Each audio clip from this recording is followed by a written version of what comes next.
So hello everyone. As you can see, James is visiting me here in Denmark and we are on a ferry. We are going to a very special place that I wanted to visit for years, and after we have been walking around Copenhagen, the capital, for a couple of days, photographing stuff, we are finally on the road or at the sea going to that place. So before we go to that special place, we obviously had to stop by the biggest bridge we have here in Denmark, the Great Belt Bridge. I've only made one video from this location before on my channel. Watch that one if you want even more details about it.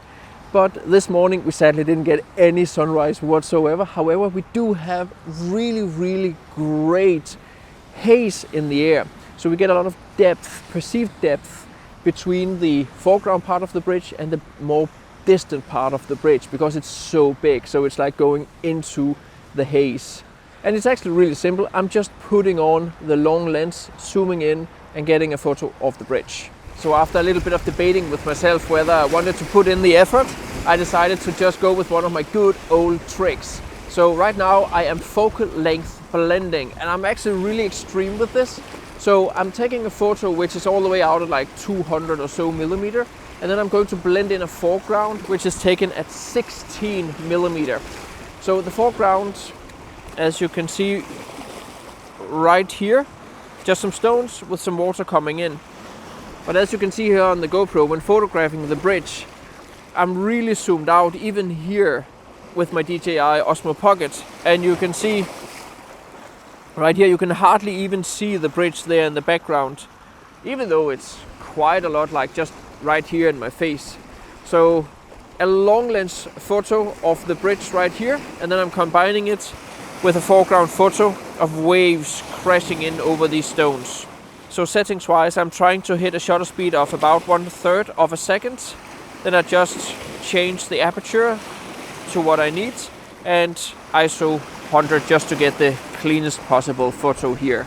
I honestly think there's a lot of potential in this photo, especially because there's so much haze in the air and you get a good amount of depth between the two big pylons of the bridge. So I actually think that this can actually end up being quite an interesting photo.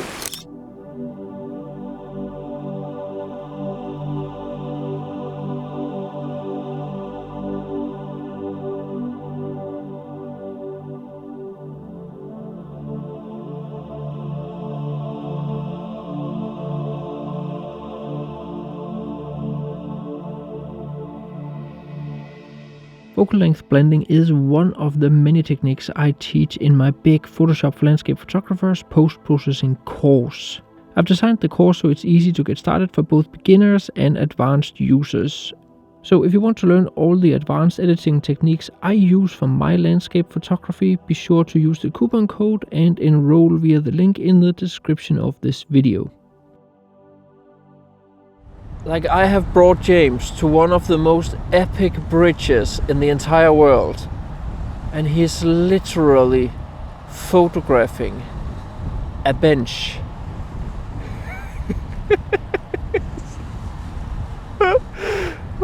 More stuff. So James, how do you like this?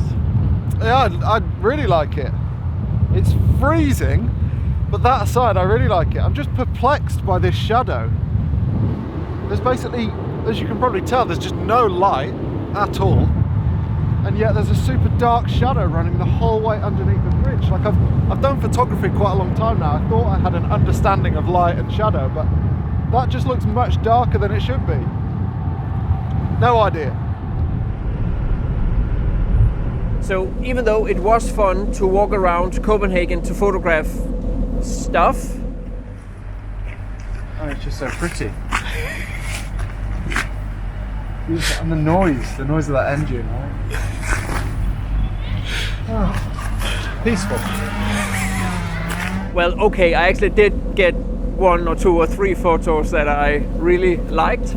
We are going to Ærø, which is a small island here in Denmark. And if you think it's hard to pronounce, just see how we spell it.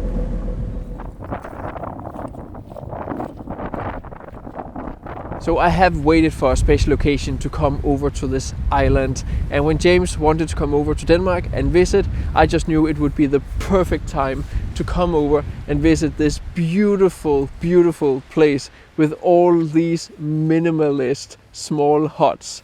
Literal photography heaven for James Popsys. So James, is this literal photography heaven for you? Yeah, pretty much.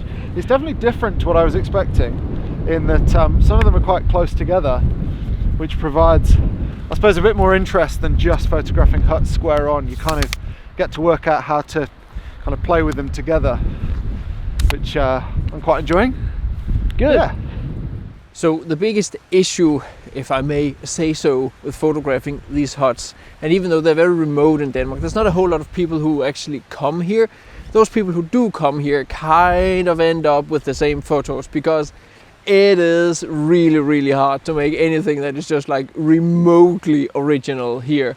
So obviously just shooting the huts straight on, and the only thing to consider is your focal length, and wherever you want to include the road, which you can see right here. So when I move over here and the further back I go, the more of the road I include.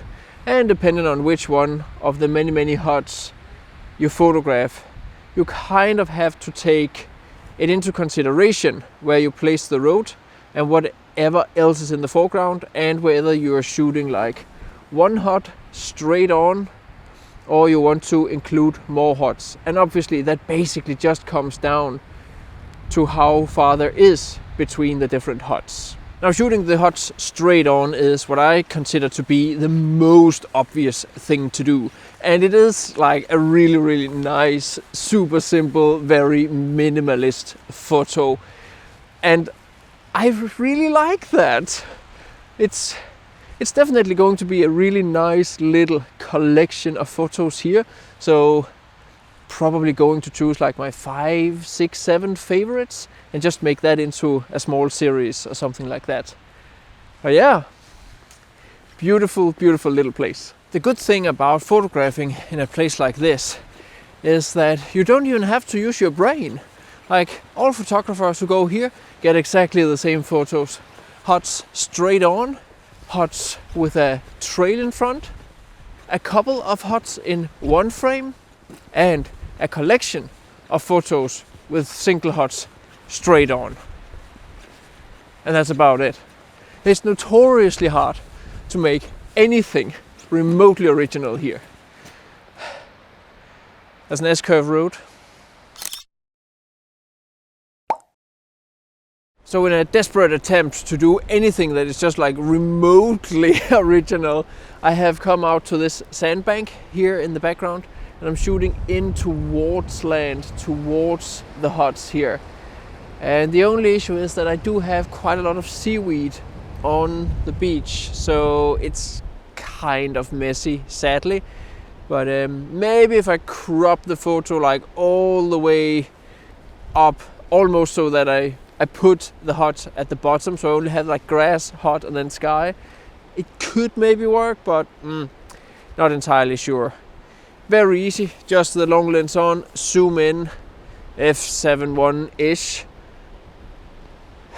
Auto ISO actually right now, because I don't care about the ISO. There's plenty of light, so settings I'm not really too worried about it. Just focus on the house and that's it.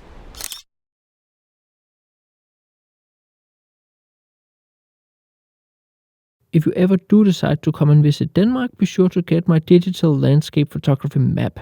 It is easy to integrate with Google Maps, and I keep updating it with new locations that I visit. There is, of course, also a link to that in the description of the video.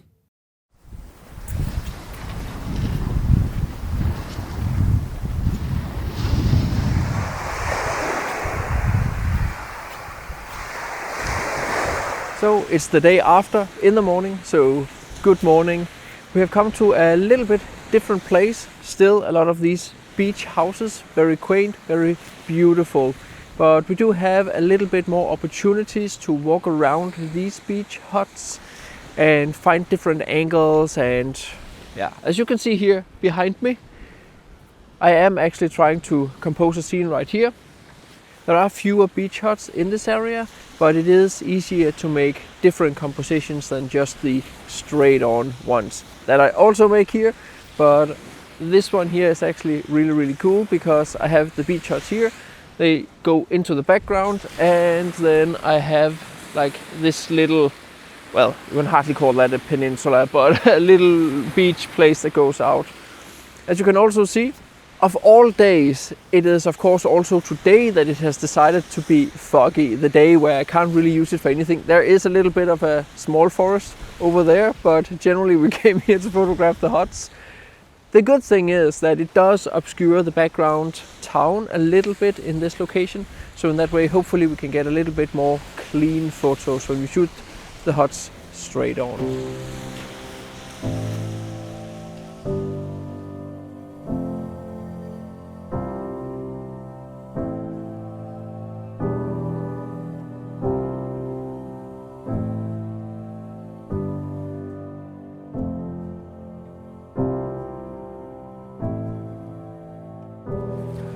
So we were actually also here yesterday evening just to scout it out in case we got a sunrise this morning. The weather forecast has just been like all over the place, and yeah, as you can see, we didn't get any sunrise whatsoever. It would have worked really well for this specific location. However, on the other hand, the foggy conditions also work. We do get quite high-key, very minimalist photos out of it, but at the very least we get the colors of the houses, the clean colors, because it's like overcast. We don't have orange light from the sunrise obscuring the different colors of the huts. So you can imagine like orange plus green would probably just turn out to be like weirdly brownish. So in that way, sunrises are not always good, especially not if you want to focus a little bit on the colors of your subjects, which are obvious in a location like this.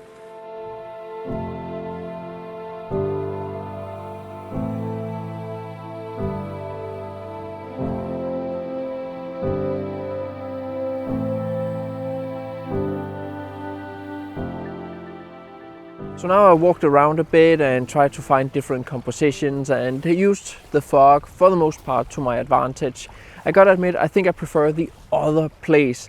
It is much cleaner, and even though I have fewer options for composing the individual huts, I really prefer that other place because especially the foreground is much more clean. This here is a very typical Danish beach. It's full of shells and stones, rocks, seaweed, and it's just like one big mess, and including that in the foreground, it just makes for a messy photo. So even though the huts are very beautiful and aesthetic in and of themselves, if you don't have that really beautiful clean foreground, minimalist photos are usually, in my opinion, pulled down a little bit if you include too messy of a foreground. But yeah, it's still a beautiful place, and I think it works really well, especially during summer. And if there weren't so many ripples on the sea here behind me, we would also be able to use the sea and get some reflective shots. That's just not possible today. So obviously, if you want to learn even more about composition and how I think composition, be sure to get my 2 ebooks. You can always start with the first one, or you can even start with one of the free light versions.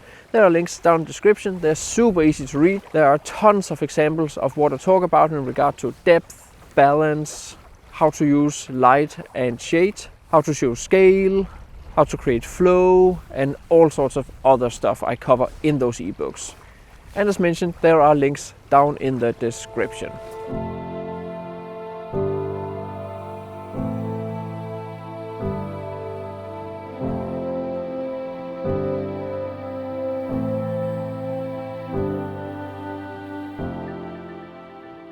So James, we are on our way away from Ærø. How do you like it? I thought it was really good. I would like to stay until summer. This is what it's like in summer, but I don't think Emily would let me. Suppose I could just go back home in the meantime, but really good. Yeah, really cool.